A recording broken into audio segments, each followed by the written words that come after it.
personnes qui avaient été abusées par une société de vente par correspondance vont être dédommagées. Une décision du tribunal correctionnel de Grasse qui a condamné aujourd'hui le PDG de France Direct Service, Bernard Greff, à 2 ans de prison avec sursis, 200 000 francs d'amende et surtout a versé plus de 4 millions de francs à ses anciens clients.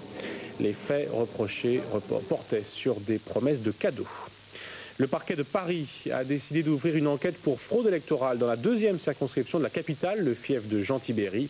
Plusieurs centaines d'électeurs auraient été inscrits illégalement par le RPR dans cet arrondissement. Anne Hirsch. Les méthodes sont variées, le but unique, il s'agit de gagner les dernières législatives comme les précédentes, quitte à frauder.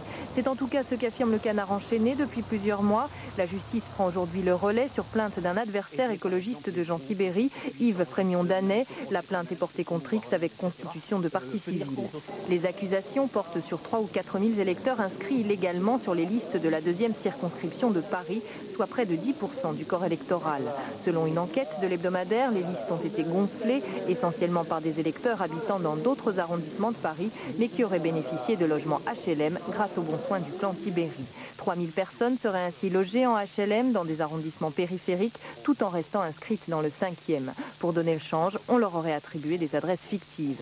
À ces adresses, on trouve aussi beaucoup de collaborateurs du maire de Paris ou des cousins de sa femme, qui en plus auraient tous été munis d'une ou deux procurations. Au second tour, 1177 auraient été enregistrés, 1254 utilisés.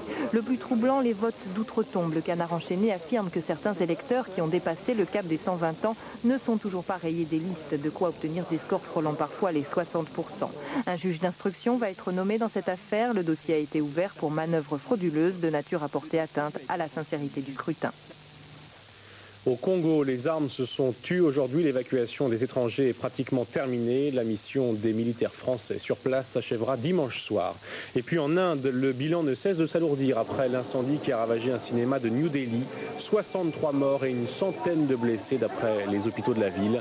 Le feu a été provoqué par un court-circuit. Il y avait plus de 1000 personnes dans la salle. Un dernier mot, c'est l'Allemand Frentzen sur Williams Renault qui a été le plus rapide lors des premiers essais libres du Grand Prix de Formule 1 du Canada. Il a devancé l'Italien Fisichella et le Canadien Villeneuve. La météo tout de suite, Sophie Levers.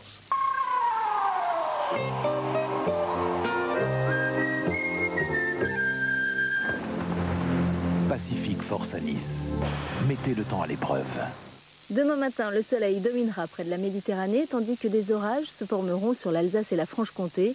Le ciel sera variable des Pays de la Loire au nord de l'Aquitaine. Partout ailleurs, le temps sera parfois humide, en particulier sur les Ardennes, la région Nord-Picardie et l'Île-de-France. L'après-midi, éclaircies, nuages et averses alterneront sur un large quart nord-ouest et sur les Ardennes. Le reste du pays profitera du soleil. Côté température, Météo France prévoit 17 degrés à Brest, 20 à Paris et 28 à Montpellier. Dimanche, le temps restera instable sur toute la moitié nord, sec et ensoleillé sur la moitié sud.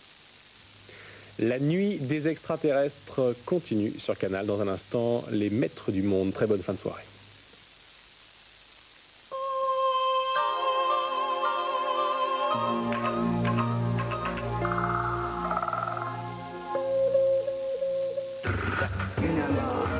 Cinéma.